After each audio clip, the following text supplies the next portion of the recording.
안녕하세요. 기타리스트 안영수입니다.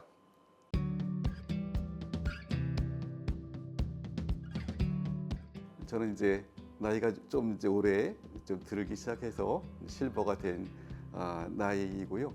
어렸을 때는 굉장히 어려웠는데 하루에 보통 세 가지 일을 했습니다. 이제 먹고 살기 위한 일을 해야 됐었고, 검정고시를 봐야 됐었고, 그다음에 연습을 또 하다 보니까 이제 제가 사실 별로 놀 시간도 없고 언제나 이제 뭔가 하는 게 있었는데, 지금도 그 습관이 있어서 언제나 이제 이렇게 열심히 하긴 합니다.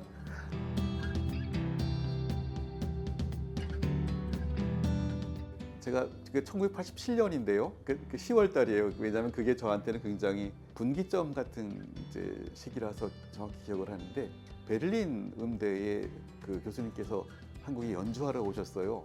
그때 당시에 그분의 이름이 이제 라우리 랜돌프라고 하는 분인데, 그분이 연주를 마치고 나서 그 콩쿠르의 심사위원이 되신 거예요. 그분이 저한테 압도적으로 많은 점수를 주셨어요. 콩쿠르이 끝나고 나서 저랑 얘기를 하고 싶다 그래서 제가 이제 불려갔죠. 그분이 저한테 얘기하기를, 내가 독일로 와서 공부를 하고 싶다면 자기가 도와주겠다, 도와주고 싶다, 이렇게 이제 얘기를 한 거예요. 근데 이제 독일에서 공부하고 온 한국 분이었어요. 근데 그분이 얘기하시기를, 여기서 한국에 이제 기타 전공 학교가 생겼으니까 그 4년을 마치고 가면 독일에서 적응하기도 쉽고, 그동안에 자기가 어떤 걸 준비해야 되는지 4년 동안 충분히 준비가 될 것이다, 이렇게 해서 독일로 갈 생각을 하고 이제 4년 동안 여기서 학교를 다닌 것이죠, 사실은. 근데 4년을 지나면서 보니까 역시 이제 기타를 하기 위해서는 굉장히 역사적으로 힘이 있는 스페인으로 가는 게 좋겠다. 그래서 결국은 스페인으로 결정을 하고 졸업하자마자 스페인으로 유학을 가게 됐어요.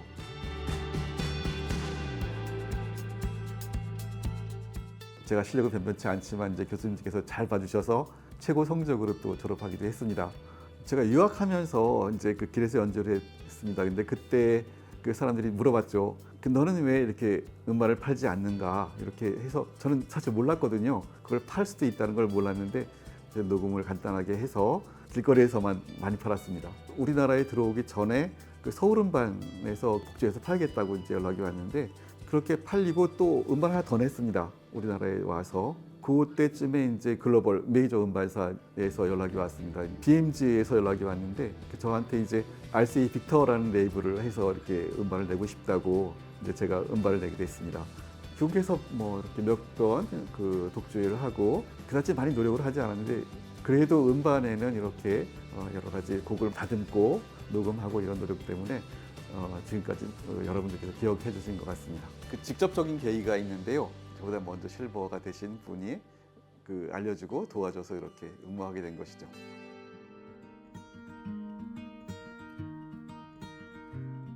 많은 경우에 알려진 곡들을 연주하게 돼요. 근데 그게 대부분 원래 기타 곡은 아니에요.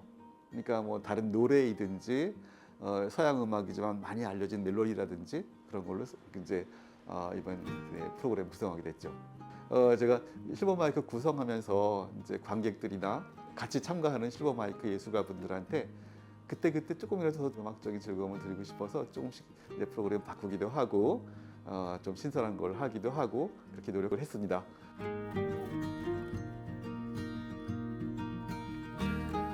광화문 청춘 마이크에 참가할 수 있다는 이제 소식을 듣고 나서 제가 당연히 얼른 원했죠. 그 목적은 다른 게 아니라 젊은 분들이 하는 거, 같이 하는 걸 저는 엄청나게 또 좋아하고 아주 적극적으로 열심히 하는 것 같아요. 참가해 보니까 결과적으로는 저는 굉장히 감사하게 생각해요. 이제 2박 3일 동안 장소도 내주고 여러 가지 스태프들도 와서 도와주고 뭐 그런 게 왜 저한테 좋으냐면, 이제 다들 학교 졸업한 지 오래됐잖아요. 청춘 마이크 하는 분들은 이제 그렇지 않겠지만, 이제 실버 마이크 참가자들한테는 오래전에 학교 다니면서 지냈던 그 시절을 다시 한번 느끼는 것 같아요. 그래서 그런 경험을 세대가 다른 친구들하고 했던 것이 굉장히 즐거운 일이었고 그렇습니다.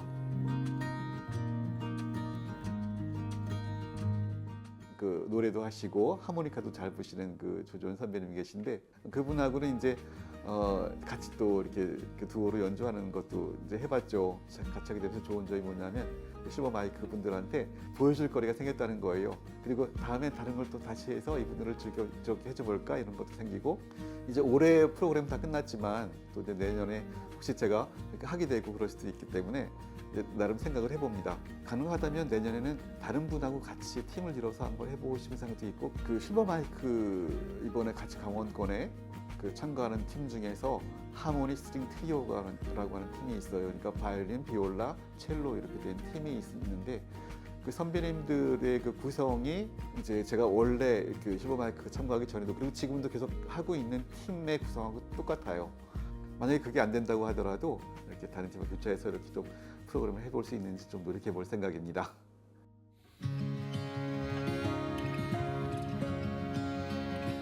갑자기 너무 이렇게 무리해서 여러 가지 일정하다 보니까 손이 마비되는 게 있었는데, 이거는 연주하는 사람들한테 그냥 나타나는 거예요. 그래서 이름까지도 있어요.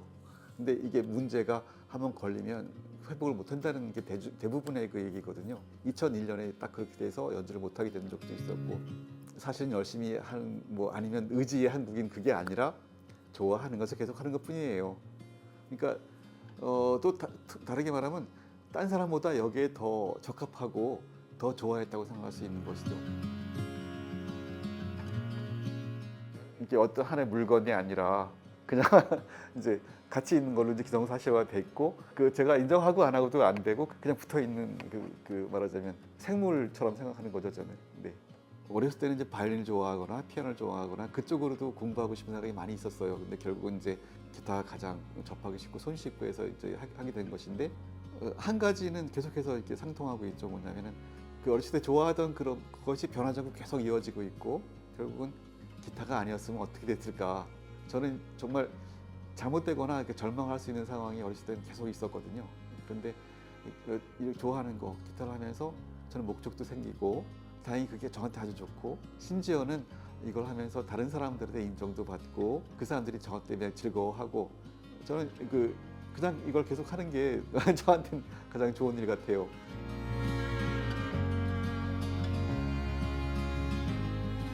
올해까지는 제가 외국도 다니면서 연주를 하고 그랬는데, 이제 내년부터는 우리나라에서만 연주를 할까 이렇게 마음으로 결정을 했습니다. 그 비행기 타고 다니는 것이 좀 어렵기도 하고, 우리나라에서만도 다녀도 정말 좋은 곳이 많고 그것만 해도 충분히 즐겁기 때문에 그렇게 결정을 했고, 특히 올해 실버 마이크 참가해 보니까 또 이렇게 저랑 같이 이렇게 연주할 분도 많이 계시고 해서 그것도 우리나라에서만 연주하기로 한 것에 많이 이렇게 영향을 준 것 같습니다. 제가 몇 개 곡을 만들어서 이렇게 좀 들려주다 보니까 몇 분들이 저한테 이렇게 곡을 좀 만들어줬으면 하는 분들이 계십니다. 사실 이제 그분들한테 마음에 들게 될지 모르지만 저 나름대로 노력을 해서 좋은 곡이 또 나왔으면 좋겠습니다. 감사합니다. 지금까지 기타리스트 안형수였습니다.